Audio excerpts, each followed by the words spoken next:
지금 취임 후 10여일 만에 G7 참석을 위해서 6월 16일부터 1박 3일간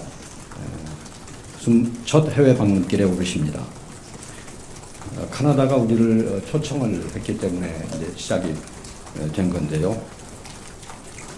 이러한 초청은 G7이 민주주의의 강인성을 보여준 경제강국 대한민국, 그리고 새로 출범한 새 정부에 대해서 큰 기대를 가지고 있음을 보여줍니다.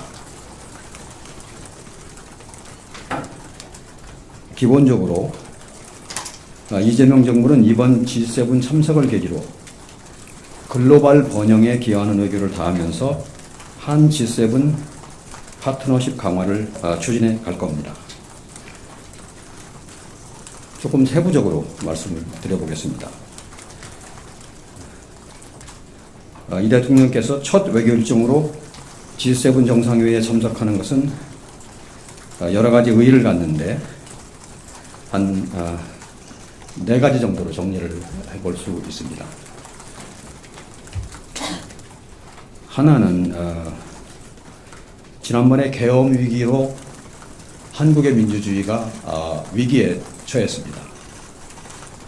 그런데 그 위기를 지금 극복을 하고 민주 한국이 돌아왔다 라는 메시지를 국제사회에 알리는 첫 국제 무대가 될 겁니다. 한국 민주주의의 회복을 널리 알리는 의미가 있겠습니다. 둘째로는 이번 정상회의 참석이 지난 6개월여간 멈춰섰던 정상외교의 공백 상태를 해소하고 정상외교의 복원을, 재가동을 알리는 출발점이라고 할 수 있겠습니다. 정상외교의 복원을 의미한다고 하겠습니다. 셋째로는 G7처럼 세계 경제를 움직이는 주요국들과 정상외교를 재개함으로써 글로벌 경제 안보 환경의 대전환 속에서 우리의 국익을 지키기 위한 실용외교를 본격적으로 추진해 나갈 수 있게 되었습니다. 국익 중심 실용외교의 장에 나서는 의미가 있습니다. 넷째로는 G7 계기에 미국, 일본 등 주요국의 정상과 교유하고 협의함으로써 관세 등 당면 외교 현안, 경제 통상 현안에 대한 타개 방안을 모색할 수 있습니다. 현안 타결에 동력을 부여한다는 의미가 있겠습니다. 요약을 하면은 민주주의와 외교, 경제 통상 영역에서의 복원을 바탕으로 실용 외교를 적극 추구하는 계기라는 의미가 되겠습니다. 그러면은 이제 우리가 초청받은 G7 정상회의 자체에 대해서 몇 가지 소개 말씀을 드려보겠습니다. G7 정상회의는 주요 7개국, 미국, 영국, 프랑스, 독일, 이탈리아, 일본, 캐나다와 EU 정상이 모여서 세계 정치와 경제를 논의하는 협의체입니다. 1975년에 처음 개최되었습니다. 올해로 50주년을 맞는 G7 정상회의는 캐나다의 카나나스키스에서 다음 주 16일부터 17일 화요일까지 양일간 개최될 예정입니다. 이번 G7 정상회의에서는 의장국 캐나다의 주도 아래 공동체의 안전 및 세계 안보의 증진, 또 에너지 안보와 디지털 전환을 통한 번영의 창출, 그리고 미래를 위한 파트너십 투자를 주제로 글로벌 도전 과제에 대한 논의가 이루어질 것입니다. 첫째 날인 6월 16일 월요일에는 G7 회원국 정상들만 참석하는 단독 세션이 진행이 됩니다.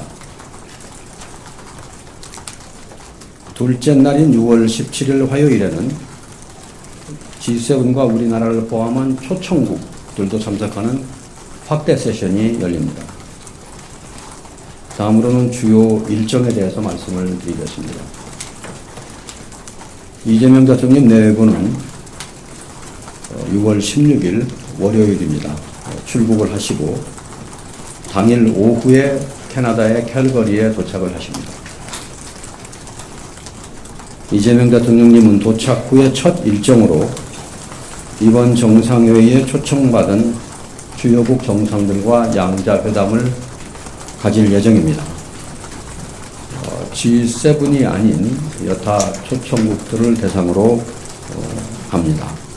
지금까지 몇몇 국가들과 회담 일정을 조율하고 있습니다만 구체 사항은 확정이 되는 대로 다시 말씀을 드리겠습니다.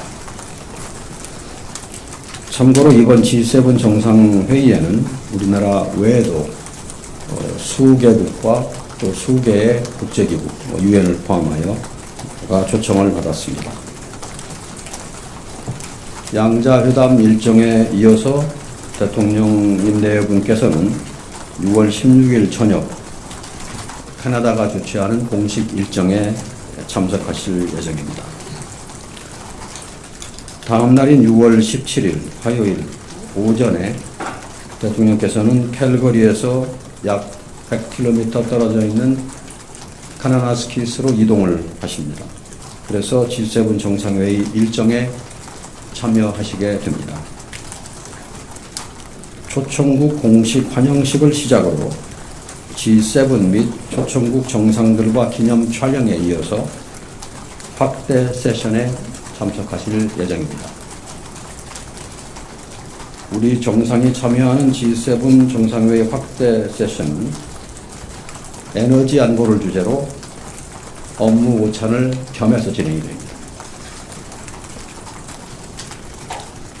이재명 대통령께서는 이번 세션에서 에너지 공급망 다변화와 AI 에너지 연계를 주제로 2차례 발언하실 예정입니다. 이재명 대통령은 각각의 발언에서 안정적인 에너지 시스템과 공급망 안정화 협력을 위한 우리의 노력과 비전을 제시하고 AI 시대를 맞아서 안정적인 글로벌 AI 생태계 구축과 AI 혁신 혜택 확산을 위한 대한민국의 역할을 설명하실 것입니다. 확대 세션 참석 전후에 G7 회원국을 포함해서 주요국 정상들과 양자회담을 가질 예정입니다. 현재 여러 나라들과 양자회담 일정을 조율하고 있습니다. 그런데 다자회의의 유동적인 특성상 세부 조율이 계속되고 있기 때문에 이 자리에서 국가명 등을 구체적으로 말씀드리기는 어려운 사정이 있음을 양해하여 주시기 바랍니다.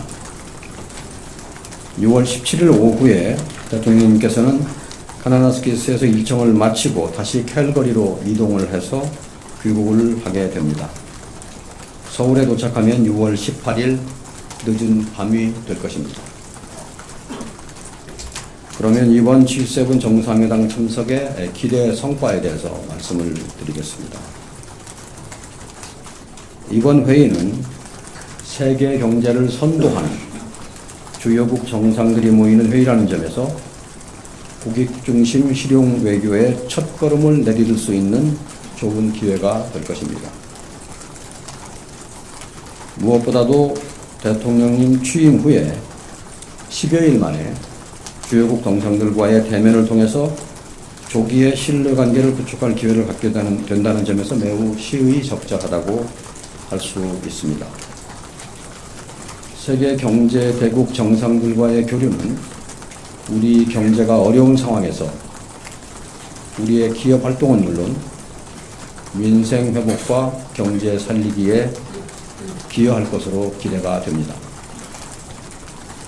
또 여러 양자회담을 통해서 국익과 실용의 관점에서 주요국과의 우호 협력을 강화하는 동시에 통상 무역 등 현안 논의에서 진전을 이루는 기회를 갖게 될 것입니다.